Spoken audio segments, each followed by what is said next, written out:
The Annapolis Valley real estate market is crashing. Well, at least that's what some people would have you believe. Homes are sitting longer, price reductions are becoming much more common, and sellers just aren't getting the kind of attention they were a few years ago. But here's the problem: that story isn't actually true because while some homes are sitting for months, others are selling in just days. While some are having to reduce their prices, others are getting multiple offers. In fact, I just had a listing recently that attracted multiple offers. So if the market's crashing, how does that happen? Well, the answer is simple. The market isn't crashing, it's shifting. I'm Bruce McGaw, and I've been a realtor here with X Realty Town and Country in the Annapolis Valley for the last 5 years. And if you've been finding these videos helpful so far, I'd love it if you hit that like and subscribe button. It just helps these get out to more people like you who could be interested in learning more about the Annapolis Valley real estate market. And if you want to chat with me directly, you can book a call with me in the Calendly link below in the description, or send me a text, shoot me a DM, or give me a call. So, over the last 60 days, I've noticed something that's happening in the Annapolis Valley that I think every buyer and seller needs to understand. Because right now, there isn't one market, there's two markets that are completely different that are happening at the same time. And depending on what side of that divide you're on, your experience and expectations are completely different. So, how do we get here? Well, for the last few years, sellers have had the upper hand. Inventory was low, competition was fierce, and if a decent home hit the market, it would get scooped up quickly, sometimes over asking, sometimes before buyers even had time to think about it. Today, that's no longer the case. Not because buyers have disappeared, not because prices are collapsing, but because buyers have become much more selective. They're watching the market, they're comparing properties, they're watching pricing much more sensitively, and they're making much more calculated decisions than they did a few years ago. And that's been creating an interesting split within the market. The biggest trend I'm seeing is not that demand hasn't decreased, it's just that buyers have become much more sensitive to pricing. In fact, I think this is the most price sensitive market that we have seen in quite some time. A properly priced home can still receive a lot of attention, gain multiple offers, and potentially sell in a couple days. Those buyers are still out there. The demand is still out there. But here's the difference: when a property misses the mark, buyers are no longer just rushing in to see it and think, hey, we can offer lower on this. If the introductory listing price isn't right and you're not inviting buyers to come in and check it out, they're moving on to something else. And that's been creating two very different experiences for sellers. When I compare homes that have sold this year with the homes that are currently sitting on the market, a clear pattern's emerged. There are really two markets happening at the same time. The first market is homes that are properly priced, they're generating showings, and they're receiving offers. And in some cases, they're going competing. But that tends to be in a highly competitive price point under that $400,000 mark. The second is homes that have started too high. And the pricing that we were seeing 2 months ago would not be the same pricing we'd be putting on the same house today. And many of those properties are seeing price reductions once or twice until they can find out what the proper positioning is for that home. But at the end of the day, the difference is pricing.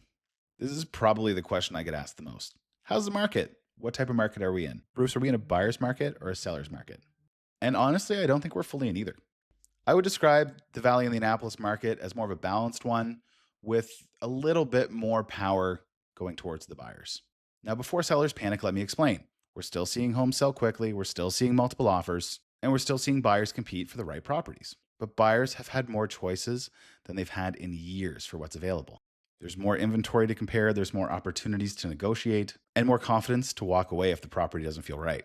That's not a buyer's market, but it's definitely not the seller's market we've become accustomed to.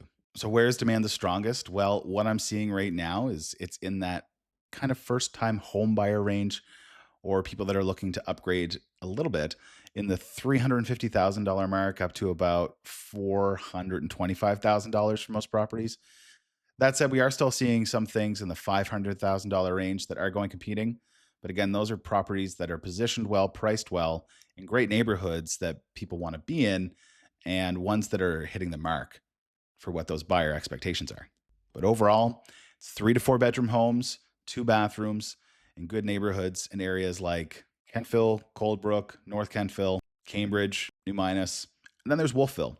Wolfville's always been a little bit of an outlier when it comes to price, and the walkability and the charm of that town really does help things go the extra mile. So when these homes hit the market, the buyers are there and they're moving quickly. The challenge is just aligning things with a price that buyers are willing to pay. So, what does this mean for sellers? Well, the old let's test the market and wait is just becoming more and more risky by the day. A few years ago, you could often get away with pricing aggressively and seeing what happens. Today, buyers are educated. They've watched interest rates rise, they've watched inventory increase, and they know exactly what comparable homes are selling for. That means pricing correctly now from day one is more important than it's ever been. So, what does this mean for buyers? This is one of the healthiest markets that I've seen in quite some time to be a buyer in. There's more inventory, there's more choices, and you have more time to evaluate possibilities. But the best homes are still moving quickly. So, overall, my advice would be if you see something you like, don't wait, because it probably will move fast. Looking ahead, where's the market going? Well, as we head into those summer months, we usually see a little bit of a decrease within all activity. But I think that as long as homes are still being properly priced, positioned, and are desirable for buyers, those are the ones that are still going to be selling. People need to move at all times of the year, and people need to buy homes at all times of the year. But the gap between listings that are struggling and listings that are getting sold is getting wider and wider. The best priced homes will continue to sell, and overpriced homes are going to struggle. And I think we're going to see more examples of both. So, is the Annapolis Valley real estate market crashing? No. Is it booming? Mm, in pockets and micro markets? For sure. The reality is much less dramatic than that, though. It's becoming more balanced. Buyers have more options, and sellers have more competition. And pricing matters more today than it has in years. So, if I had to summarize the market in one sentence, it's not that it's getting hotter, it's not that it's getting colder, it's getting pickier. And understanding that could be the difference between your home selling today and your home sitting for 6 months. If you want to chat about the market, I'm always free for a call. And if you've been liking these videos, don't forget to hit that like and subscribe button.